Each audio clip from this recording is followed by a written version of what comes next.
Welcome to Black History at Piney Grove with Pastor Tillman.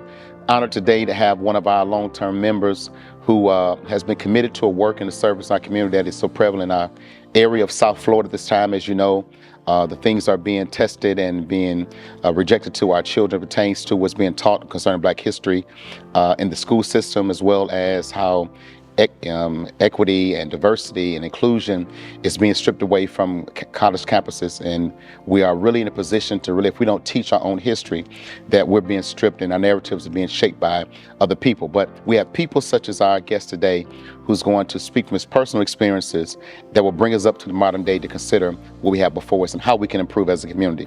So, Brother Williams. How you doing, bro? I'm doing good. I'm blessed, and my life has been enriched, man. We're talking to you, and the passion which you speak with and the education you have committed yourself to of learning and growing at this stage in life, which shows us you never get too old to learn. That's right. And if you keep using your brain, it'll work for you. That's right. But I'm appreciative for you giving your time, and I want you to give a chance to share with our audience who you are, what your past experience have been, educational-wise or work-wise, and then we'll take it from there. All right. My name is Levoyd Williams, and I'm Fred and Ophelia Williams' son. Yes, sir. Second son. I grew up in the 50s, and I had some terrible experiences. But before I get to that, I was graduated from Bethune-Cookman College. And that was a great experience. I came down here to South Florida and started working for Bell South, one of the first black managers at Bell South. Okay. Then went on to start becoming involved, joined the NAACP, met some young people, young men, and then we started the 100 Black Men, the initial 100 Black Men in Broward County. I happened, lucky enough, they thought enough of me to be president. So I was president for 2 years. Then somebody came to me and said, would you like to be an elected official? It was never one of my dreams, but somebody asked me and I came in and stood up and I became an elected official. You said you stood up. I like that. You stood up. Had to. That's right. Because, everything was not happening in our community. We had people who were really rigging the election by making sure that the condos would always would win. And so we came up with a strategy to make at least one of us win. So I think Joe Eggleston got appointed earlier to the commission, and Joe Eggleston, by the way, is a member of First Baptist. Okay. And in fact, he was a assistant pastor. So he was a good friend of mine, and so we got together, and he helped groom me, and I became on the commission. And once I got on the commission, I also became president of the Black elected officials. All so, right. I have been lucky in that way because people knew I was always dedicated to the cause. Yes, and our thing of 100 Black Men, we were a little different than everybody else. Everybody went from the top tier. We didn't just have doctors and lawyers. We had some, but we also had guys who was just regular guys, who were just garbage men, guys who just worked in the community development and helping each other. Yes, sir. So that's who I am. I was married to Beverly Williams for 55 years. Awesome. We got 2 kids, Antonia and Keith, the Levoyd Keith, and 4 grandkids. And so, I've been blessed. And I've been a member of this church for about 47 years, right. 48 years. And I left one time to go to Mount Olive for about a couple of years because I was not satisfied with what was happening here. I wasn't getting the spirit. Yeah. And I didn't want to waste my time just to come to church. When I came there, I wanted to get something back. That's right. And so I'm appreciative of the church. And my kids grew up here. And we're very appreciative of what the church has done for us. Awesome. Well, I'm proud to be your pastor, and I'm thankful for you taking time to talk to us in the background to strategize how to be impactful and informative to another generation. And it's just fresh to know you have some wise and committed guys around you to help you have a better lens on how to serve the Black church today, because it's still prevalent. It's just if we use our platforms properly. Well, one thing, the church has always been a refuge for the Black community. But we've got to move forward. And the church has got to make some tough decisions, because when you see these people talking about woke, what they are saying is, I don't want you to know who you are. You want to be woke. You can't be woke. You don't understand how bad it used to be. Yeah. And when people say they want to go back to the 60s, the good old times, well, I'm telling you, I'm a project of the 60s, a product of the 50s. And it wasn't no good old time. Yes, sir. I can remember getting books, and the white kids would get the books first, and we would get the leftover books, and they would write all kind of nasty things in the book. And you here reading the book trying to learn something, you see the word nigger, or you see coon, and you sitting there and you got to block that out of your mind so that you can learn. Yeah. Okay, so that's the kind of things that we had to go through. Um, I never rode in the back of the bus. Never rode the bus. My mama would not let me ride the bus because she said it was too demeaning. And so my father scrapped over Monday and bought a car in 1954. I never forget my father bought a car in 1954, and that's how we got around. It's just empowering to me. I am unapologetically a supporter of manhood. Yeah. I know we live in a culture now that I don't mind addressing that is intentionally feminizing our young men. That's right. And to hear from your era the importance of what a father model was to your home, and then what the man it made you, and then extending out your family to the community, which you're willing to do. In your statements, you're stating that I stood up, and we don't see that in. It's not because they don't exist, but it's not the model of what is expected from manhood to take leadership and to take on responsibility and take on accountability to make a difference outside themselves. Yeah. Well, we have been taught to be the way we are. And a lot of times by television, you look at television, you see other people moving forward, and you don't see us. And when you see us, we're in a negative road. Even in the black exploitation day, there were a lot of pimps going on. Well, there wasn't that many pimps. I mean, if you looked at the movie, you would think everywhere you turned was a pimp. Right. But that wasn't the case. You had good people, good hard-working people who cared about this community, who cared about children. You know, and I know this is bad to say, but I can remember in the 50s when a black man molested a black young lady. And I don't know what happened to him. All I know is I never saw him again. And I know the black community worked together during those Made times. a response, yeah. And made a response. Yes, And say, sir. I don't know if they made him leave town or whatever they did. But it wasn't permitted. It wasn't permitted. Yes, sir. And so Yes, now sir. we go on and we let this happen. You know, we have to look at what happens to us. Why is it they took the black male out of the home when you talk about welfare? Yes, sir. If you're needy, you're needy. That's right. But what they did was they effectively destroyed The black family. Yes, sir. So we need the church to come back and stand up for that and help us bring these men back together. Give some programs in this church that black men, young men can sit down and feel proud of who they are. Because if they knew that Christianity was an African religion. Yes, sir. And all the research you do, you can see that the Coptic Church in Israel. And so I tell people that if you want us to become great again, we have to begin to lose the shackles of our mind and begin to open up to the possibilities. That the reason that we were able to accept Christianity so well is that Christianity was part of us. Yes, sir. That we were God's children. Yes, sir. And until we start doing that, the church is not going to get where it's supposed to get, because we've got to help not just black men, we got to help black women and children. We got to have a family together. I remember when I came up once a month, I think it was once a month, maybe once every 2 months, we went to the beach as a church. Wow. As a church, and had church service on the beach. Every family would bring in whatever food they had, and it was a great time. Yeah. That's what we don't do enough now. We need more, and I'm part of the problem. I'm not going to sit and say I'm not, because when you get through, you leave the church, everybody rushing to go home. It used to be a time when I first came to First Baptist, you go get through with church and you spend another 20 minutes, 30 minutes outside. Yes, sir. Talking to each other. Yeah. That's what we got to get back. We got to get back to our family roots.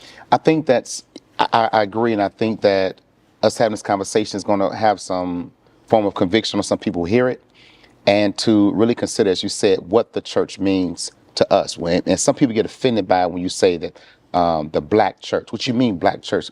The black church has unique qualities and relationships and history that has formed the people we have seen produced in the world today. Their roots were here because of the culture, that nurtured it. And so, as you even said right now, by getting back to the basics, we have to see ourselves as family. That's right. Being family in Christ, number one, but being family by struggle. Yeah. Being family by circumstance and constructs that continue to keep us in the same struggle if you live on either side of town. That's right. You know, and that leads me to my next point because, you know, we had this conversation and you just happened to be talking from your heart and you made a statement of a memory that kind of took the breath out of you. Yes. And you apologized for it. And I said, no, that's what we need to talk about and what we need to share and what other African Americans need to identify with because you forgot. Yes. And I want you to share what experience you had during the Jim Crow era that impacts your life. And you could pick whatever you want to share or share all you want, but at this time, share us what happened to you during that time. Okay, I was 13 years old, and we had a civil sitting at the time. It was in 1960, 61, and I'm on the line. We're sitting in a chair at the counter, lunch counter, and we go in shifts. You know, they wouldn't let you sit there too long because being under that kind of pressure for 2 hours, more than 2 hours, it was just tough. So what was the location? We went to Pensacola, Florida. Okay. And we went to Woolworths. I think it was Newberry's. And you was 13 years old. 13 years old. Part of the movement. Part of the movement at 13. At 13. At 13, you're not even in high school yet, That's right? That's right. Wasn't even in high school yet. Okay, so children were involved. It was children involved. They had from seniors in high school to me. I think I was the youngest. Okay. At 13. Me and another young lady. And so we're sitting on the counter, at the lunch counter, and some white person came up and just poured sodas and stuff all on my head. I'm drenched. I can't fight back. And so instead of putting them in jail, police officers came and put me in jail. Me and everybody who was sitting in town, we caused a disturbance. I had another young man, he fled to Canada. He fought back for me. So you know he got more of a punishment than him. Yeah. But he left the country. He came back. I saw him about 10 years ago, maybe 5 years ago. We had a reunion of all those people who were involved in that movement. And so that was a wonderful thing. The kids from the NAACP honored us and began to tell the story. But that's just one of the things that went on during that time frame. And sometimes it's painful, you know. Yeah, it's painful. Yeah. You know, you talking about PTSD. That's PTSD. If people don't realize how bad we had it during those times, we couldn't go on certain sides of the town at a certain time. Yeah. Okay, and if you did, they would treat you up. You said something, you know, about us addressing what PTSD yes. And you experienced that before you could experience puberty. Right. Yes. So what did that do to you, that event as a beginning, to impact your life? Well, because I came from a family that believed in education, they told me the way to fight this is to be educated. So I made it a point that I read every encyclopedia that I had from A to Z. I got good grades in school. I wasn't the best student at all times because I was still a teenager, but I was an honor student. I mean, I graduated 21th in my class. Out of 300 and some people, I was number 21. Yes, sir. So I worked hard, and I had people who cared about me. You know, one of my teachers, Mrs. Ackland, I mean, I can never forget, she gave me a spanking because I didn't know the 7 timetables. And she said, you can get these. And I said, I can't get them. And she was not going to allow me to do that. She made sure, standing up in class, sometimes people call it humiliation now, but it gave me the toughness that I needed in times of stress. So I don't fold under stress now. When I'm at Bell South, when I had problems, I didn't fold because I knew between the church and my community, they gave me what I needed to know that I was worthy. I appreciate that. I have 4 boys. We just transplanted, of course, from Michigan. Yeah. and go Lions, win that Super Bowl. But in raising my children and them having a better experience, living in the suburbs, being born in the suburbs, me being an inner city kid, all the above, I had a certain grit to me, and I learned from my environment through pressures and being addressed. And I realized we're raising a generation that we are oversensitizing because we want to challenge them, and we don't realize what's birthed from challenge, and how our people were birthed from challenge. And now things are eased. We're now trying to find a way to address their emotional state and their mindset and self-esteem because they have never experienced challenge. Yes. And now at a time where you're trying to get them to high school, they're contemplating killing themselves because they never had a struggle. Never had a struggle. And you talked about how, the resilience of your parents, your community, you get involved with organizations to fight for others. It makes you think about how did the civil rights shape you and shape your view of justice and injustice in our world? Well, when I grew up, we didn't have many heroes that they would show us. I just happened to live in a town with Chappie James, who was a 4-star general. He became a 4-star general. He was on our wall. Marion Anderson. At home? At home and at school. Marion Anderson. Okay. On our wall at home and at school. Yeah. When you start looking at how they prepared us, and I don't see it here now. I mean, my grandkids didn't go into it, but we used to compete for speeches. If I had a 2-line speech for Christmas speech, yes, I was mad. I'd go back to the lady teacher and say, I need a bigger one. And every kid would do that. So we would give speeches, long speeches, so that it elevated our mind. Yeah. We used to have to read in BTU in Sunday school. Actually read, not the teacher read to us, but you were required to read. Yes, sir. And so what it did is you were in a comfortable space. Yeah. You weren't in school where somebody might ridicule you. You were in somewhere who was training you and teaching you to be better. And so that's why I know the church is so important. We had to get back to it. Now we didn't teach a lot of Black history in those days because we didn't know any better. Yes, sir. But I can remember in college, and I was kept off of the who's who in American history. Oh. Because my professor got mad at me when I told him that the Supreme Court was a political institution. And he had his doctorate, and he was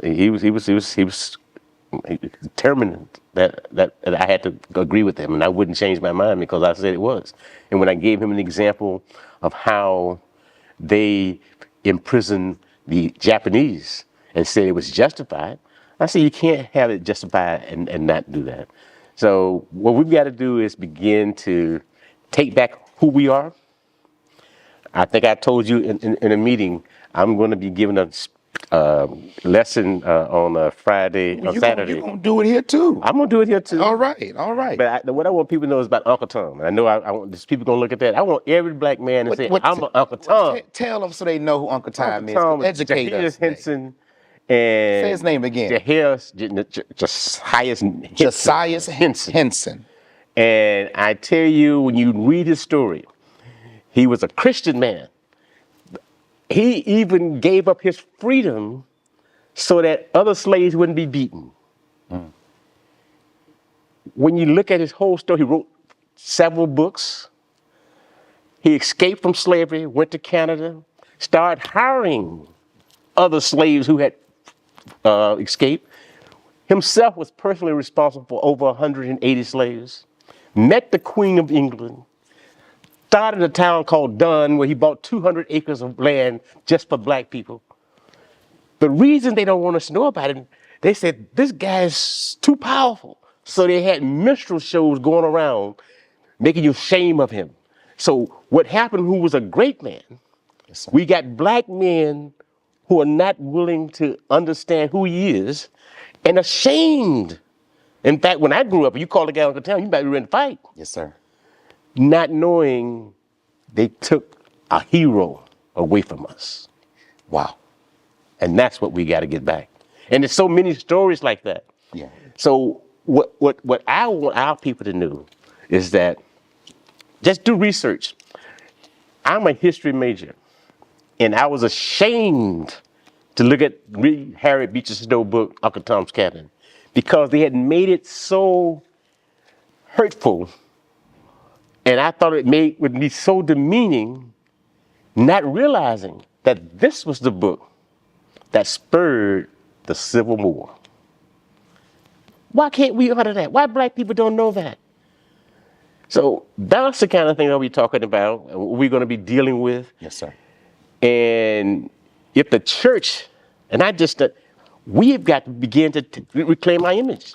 I know I'm going to say something, and I'm not going to upset you, but when we said we didn't want the white Jesus, Yeah. instead of putting the black Jesus up, we took it down and said Jesus didn't have no color. Well, we know he lived on earth. So if he lived on earth, he had a color. That's right. So let's make a decision. What do you want? I go all over the world, and you see the Pope praying to a black Madonna. There are over 500 black Madonnas in the world. Yes, sir.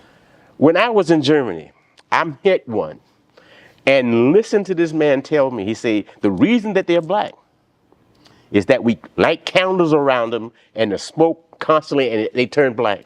And I bought that because I was unintelligent. I wasn't looking at it with a mind's eye, a good mind's eye. Yeah. The eyes were white. Yeah. The teeth were white. Why is it? That the skin color. That's Yeah. right. That's So right. what they did was anything that, and what we begin to people to understand, the more knowledge we have, the more problems they put in front of us.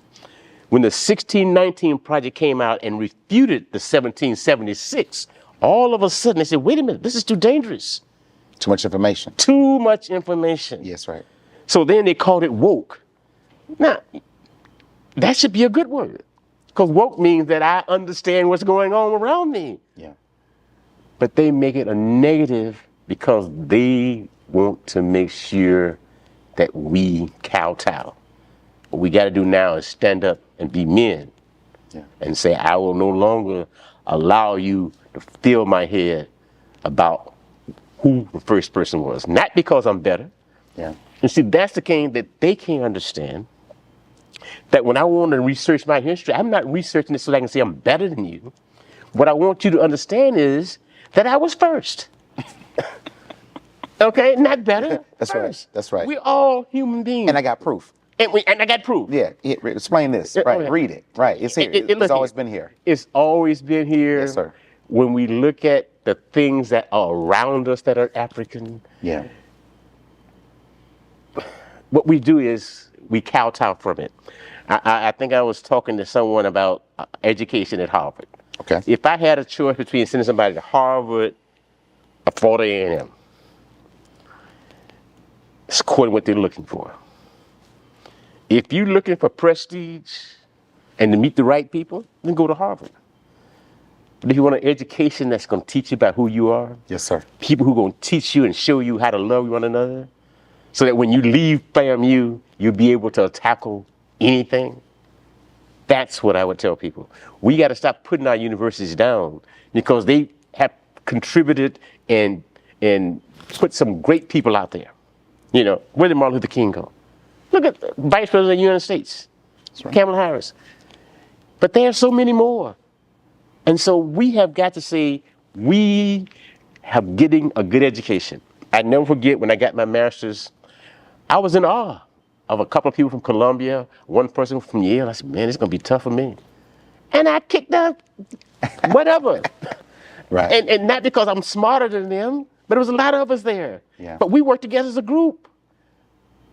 That's what we got to understand, that we've got to work together as a group, help one another. That's right. Support one another. And when we do that, everything will take place. Coming from a environment that nurtured family, brotherhood, sisterhood, individuality, community, when you look at your formation of the civil rights movement and you see the racial tension and abuse in our present day, African American struggle, do you see a mirror of the reality, and is there a clear distinction between civil rights and social justice from your perspective, from living through Civil both rights of them? and social justice. Well, yes, there's a correlation. As we demand more civil rights, the more they try to diminish the social justice that they're giving us. Now, we have some allies, That's right. but what we have to do is stop letting these allies sit on the side.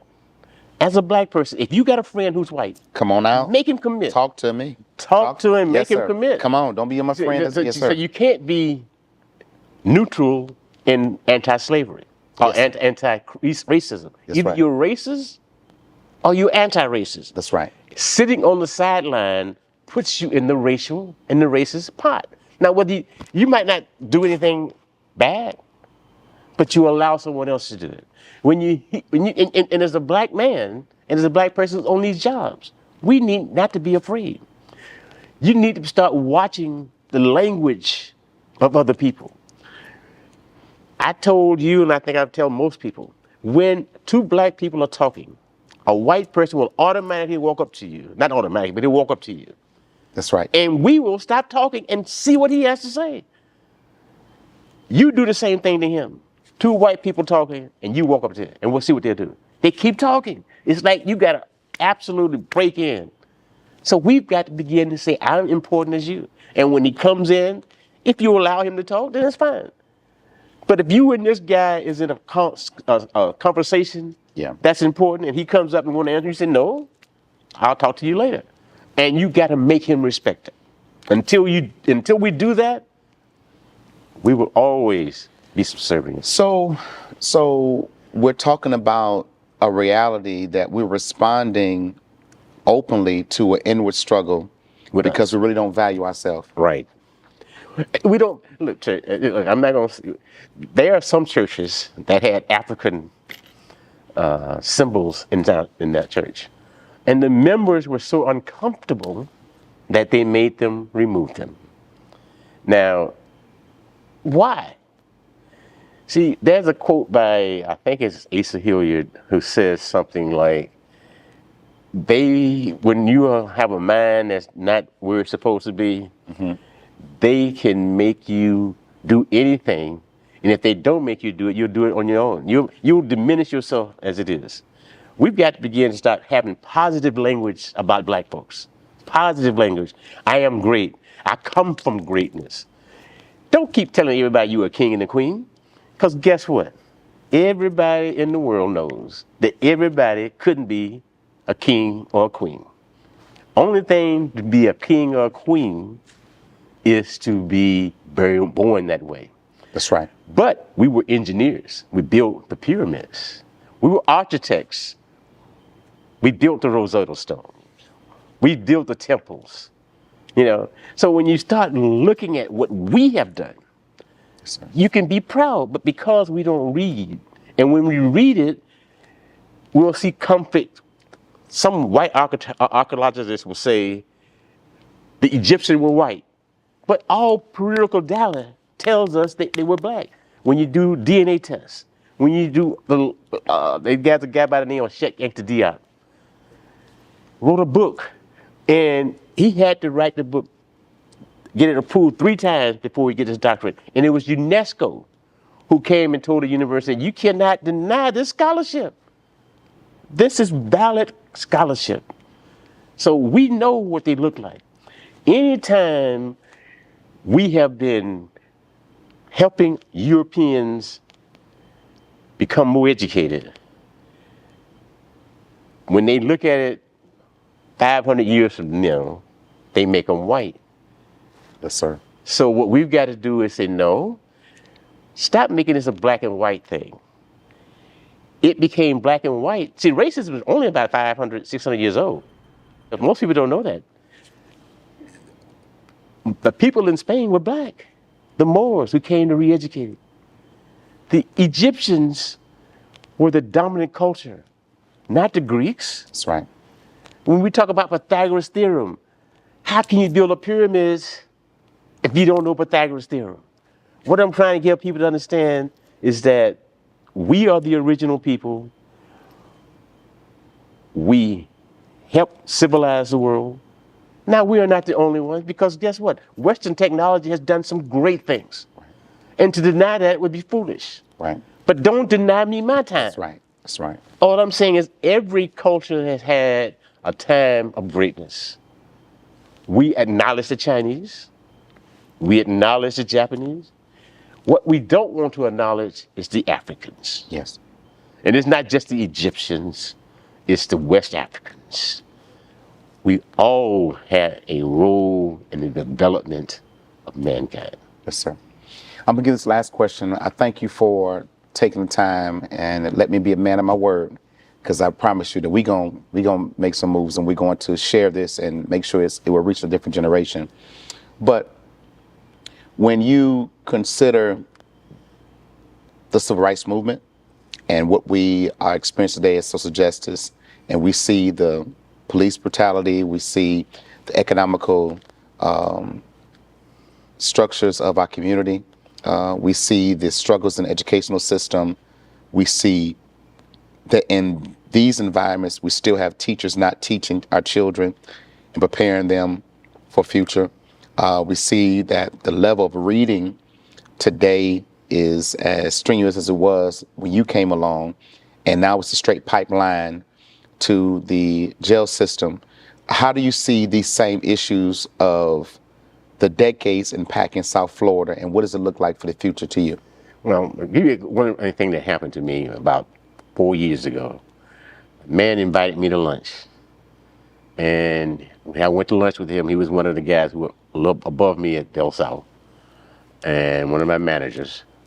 And he sat and talked to me, and at the end of the conversation, end of the lunch, he cried and said, "I'm going to apologize to what I did to you. We knew you were much better than what we gave you credit for. We knew you did things that nobody had done, and we didn't give you credit for, and we held you back." So what I tell people, stay the course. There's always going to be obstacles, but that don't mean we can't overcome them.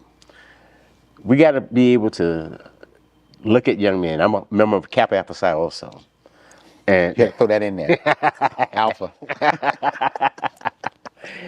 And we have what's a guide right program, and we have psychiatrists, and those men go in and talk to them. I used to be really involved with the psychiatrists, and we had kids going to college and understanding who they were.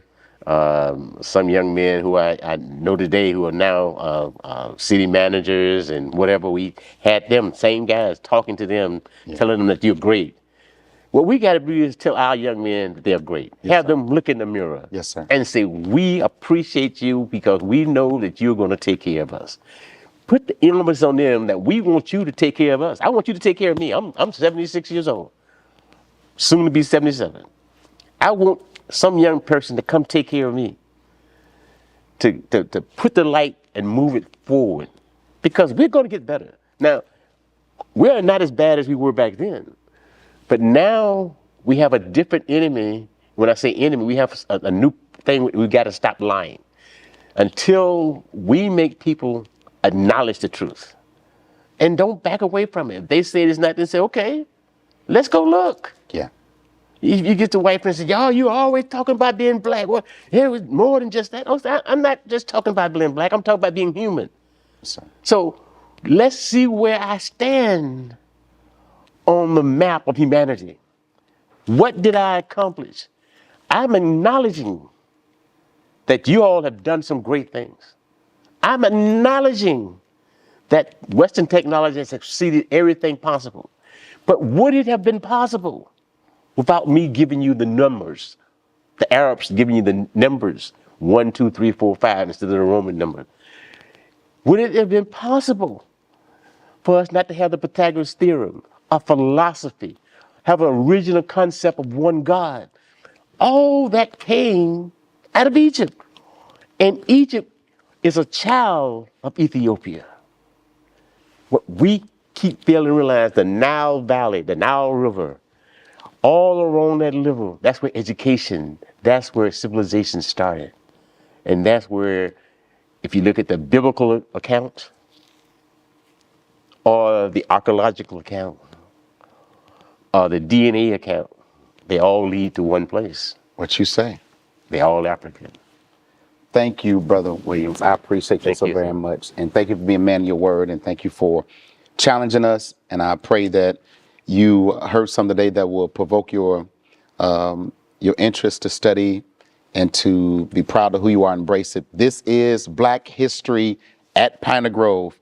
47 plus year member who's still educating not only his community, but his family and abroad. And we thank you for coming.